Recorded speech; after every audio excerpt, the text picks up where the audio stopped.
നമസ്കാരം, എല്ലാവർക്കും പുതിയൊരു വീഡിയോയിലേക്ക് സ്വാഗതം. ഇനി നമ്മൾ കുടംപുളിയൊന്നും ഇട്ട് വെക്കാതെ ഉള്ള ഒരു മീൻകറിയാണ്, കുറുകിയ ചാറോട് കൂടിയ ഒരു മീൻകറിയുടെ റെസിപ്പിയാണ് ഷെയർ ചെയ്യുന്നത്. അപ്പോൾ അതെങ്ങനെയാണെന്ന് നോക്കാം. അപ്പം നമ്മൾ കഴുകി വൃത്തിയാക്കിയ മീൻ കഷ്ണങ്ങൾ ഒരു ബൗളിനകത്തോട്ട് ഇട്ട് കൊടുക്കാം. ഇതുപോലെ ഈ സൈസിലാണ് കട്ട് ചെയ്തേക്കുന്നത്, ഒരു മീഡിയം സൈസിൽ കറി പീസസ് ആയിട്ട് കട്ട് ചെയ്തേക്കുക. അതിൻ്റെ തൊലിയൊക്കെ കളഞ്ഞതിന് ശേഷമാണ് എടുത്തേക്കുന്നത്. ഇത് നമ്മൾ ഒരു ബൗളിനകത്തോട്ട് ഇതുപോലെ ഇട്ട് കൊടുക്കാം. ഇത് നമ്മളൊന്ന് ആദ്യം ഒന്ന് ഫ്രൈ ചെയ്തെടുക്കുന്നുണ്ട്. അപ്പോൾ അതിനായിട്ട് കുറച്ച് മസാല ഒക്കെ ഇതിനകത്ത് ഒന്ന് തേച്ച് പിടിപ്പിക്കണം.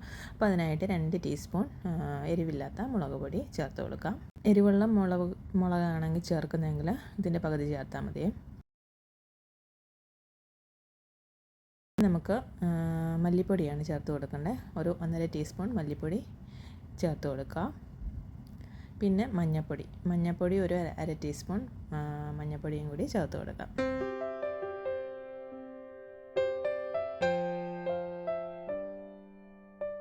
പിന്നെ നമ്മൾ കുരുമുളക് പൊടിയാണ്, അത് എരിവിന് ആവശ്യമായിട്ടുള്ളത് മാത്രം ചേർത്ത് കൊടുക്കുക. 1 ടീസ്പൂൺ ഞാനിവിടെ ഇട്ട് കൊടുത്തിട്ടുണ്ട്. ഇനി ആവശ്യത്തിനും ഉപ്പും കൂടി ചേർക്കുക. പിന്നെ ഒരു നാരങ്ങയുടെ പകുതി നമ്മളത് പിഴിഞ്ഞൊഴിക്കുന്നുണ്ട്. തീരെ ചെറിയ നാരങ്ങയാണെങ്കിൽ ഒരെണ്ണം എടുക്കാം കേട്ടോ. അപ്പോൾ അത് അരമുറി നാരങ്ങ ഇതുപോലെ പിഴിഞ്ഞിട്ട് അതിനകത്തോട്ട് ഒഴിച്ചതിന് ശേഷം ഈ മസാലയെല്ലാം നല്ലപോലെ മീനിൽ തേച്ച് പിടിപ്പിക്കാം. ഇനി ഇത് കുറച്ച് നേരം മാറ്റി വെച്ചതിന് ശേഷം നമുക്ക് ഒന്ന് ഫ്രൈ ചെയ്തെടുക്കാം. വെളിച്ചെണ്ണ ഒഴിച്ചിട്ട് അതിനകത്ത് ആണ് ഫ്രൈ ചെയ്തെടുക്കുന്നത്. അപ്പോൾ നമ്മൾ 2 വശവും ഫ്രൈ ചെയ്തെടുക്കുന്നുണ്ട്. അപ്പം അത് ഒത്തിരി അങ്ങ് ക്രിസ്പി ആയിട്ടൊന്നും ഫ്രൈ ചെയ്യേണ്ട, ഒന്ന് വെന്ത് കിട്ടിയാൽ മതി ചെറുതായിട്ട്. അപ്പോൾ 2 വശവും ഇതുപോലെ ചെറുതായിട്ടൊന്ന് മുരിഞ്ഞ് കിട്ടിയാൽ നമുക്ക് ഇത് പാനിനകത്തൊന്ന് നമുക്ക് എടുത്ത് മാറ്റാം. അപ്പോൾ അതുവരെ വെയിറ്റ് ചെയ്യുക. അപ്പോൾ 2 വശവും ഇതുപോലെ ഒന്ന് ഫ്രൈ ചെയ്തെടുത്തിട്ടുണ്ട്. നമുക്ക് ഇതിനെ ഒരു പ്ലേറ്റിനകത്തോട്ട് മാറ്റി വെക്കാം.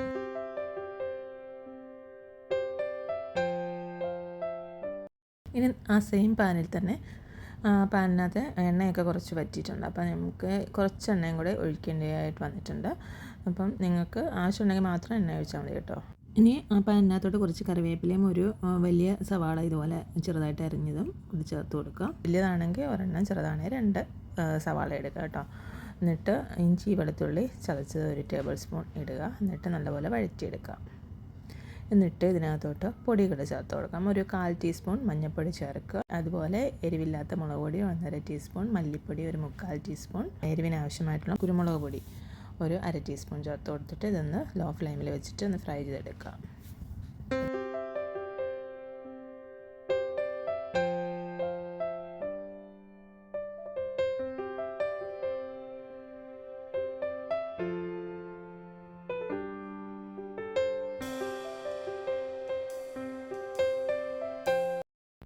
ഇനി നമ്മളൊരു വലിയ തക്കാളി അരിഞ്ഞെടുത്തിട്ടുണ്ട്, ഇതുപോലെ ചോപ്പ് ചെയ്തെടുത്തിട്ടുണ്ട്. അപ്പോൾ അതുകൊണ്ട് ഇട്ടതിന് ശേഷം ഒന്ന് വഴറ്റിയെടുക്കുക. തക്കാളി ഒന്ന് സോഫ്റ്റ് ആവുന്നിടം വരെ ഒന്ന് വഴറ്റിയെടുക്കുക. ചെറിയ തക്കാളി ആണെങ്കിൽ 2 എടുക്കുക കേട്ടോ. അപ്പോൾ അതുപോലെ ഒന്ന് നല്ല സോഫ്റ്റ് ആവുന്നിടം വരെ ഒന്ന് വഴറ്റിയെടുക്കുക. അപ്പോൾ തക്കാളി വഴന്ന് വന്നാൽ നമുക്ക് പുളിവെള്ളം ഒഴിച്ചു കൊടുക്കുക. ഒരു ചെറിയ നാരങ്ങ വലിപ്പത്തിലുള്ള പുളി ഒരു ചെറു ചൂടുവെള്ളത്തിൽ കുറച്ച് നേരം കുതിർത്ത് വെച്ചിട്ട് ഒന്ന് അരിച്ചെടുത്തതാണ്. അപ്പോൾ അതിൻ്റെ പൾപ്പ് ഇതുപോലെ ഒഴിച്ചു കൊടുത്തിട്ട് ഇതൊന്ന് ഇളക്കി കൊടുക്കുക. ഇനി നമുക്ക് വേകാൻ ആവശ്യമായിട്ടുള്ള വെള്ളം ഒഴിച്ചു കൊടുക്കും. ഒരു 2 കപ്പ് തിളപ്പിച്ചാറിയ വെള്ളമാണ്, പച്ചവെള്ളമല്ല ഒഴിച്ചു കൊടുത്തേക്കുന്നത്. എന്നിട്ട് ആവശ്യത്തിന് ഉപ്പും കൂടി ഇട്ട് ഒന്ന് മിക്സ് ചെയ്തെടുക്കുക. ഇതൊന്ന് തിളച്ച് കഴിഞ്ഞാൽ നമുക്ക് മീൻ കഷ്ണങ്ങൾ ഇട്ട് കൊടുക്കാം. ഇത് ഫ്രൈ ചെയ്തെടുത്തുകൊണ്ട് ഇത് പെട്ടെന്നൊന്നും ഉടഞ്ഞു പോകത്തില്ല. മറ്റേത് ഡയറക്റ്റ് പച്ചമീൻ ഇടുന്നതിനെക്കാട്ടിൽ നല്ല ടേസ്റ്റാണ് ഇതിങ്ങനെ ഫ്രൈ ചെയ്ത് കറിക്കകത്തോട്ട് ഇട്ട് കൊടുക്കുമ്പോൾ. അപ്പോൾ ഇതൊന്ന് നമുക്കൊന്ന് കവർ ചെയ്ത് ഒന്ന് കുക്ക് ചെയ്തെടുക്കണം. ഒരു മീഡിയം ഹീറ്റിൽ വെച്ചിട്ട് നമുക്കിതൊന്ന് കുക്ക് ചെയ്തെടുക്കാം.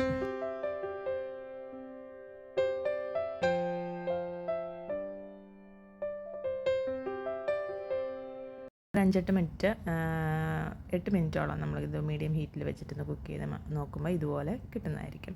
അതിൻ്റെ മുകളിലൊക്കെ എണ്ണ തെളിഞ്ഞ് ഇങ്ങനെ കിട്ടുന്നതായിരിക്കും. പിന്നെയും ലോ ഫ്ലെയിമിൽ ഒരു 5-6 മിനിറ്റും കൂടി വെച്ചാൽ നല്ല അടിപൊളി മീൻ കറി ഇതുപോലെ കിട്ടുന്നതായിരിക്കും. ലാസ്റ്റിൽ ഇതുപോലെ കറിവേപ്പിലയൊക്കെ ഇട്ട് നമുക്ക് സെർവ് ചെയ്യാവുന്നതാണ്.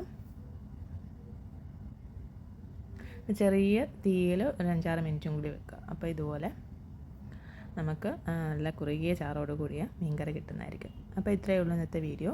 അപ്പോൾ ഈ വീഡിയോ ഇഷ്ടമായിട്ട് നിങ്ങൾ ഷെയർ ചെയ്തും ലൈക്ക് ചെയ്തും കമൻറ്റ് ചെയ്തും സബ്സ്ക്രൈബ് ചെയ്തും സപ്പോർട്ട് ചെയ്യണേ. ഇനി അടുത്തൊരു വീഡിയോ കാണുന്നവരെ ബൈ.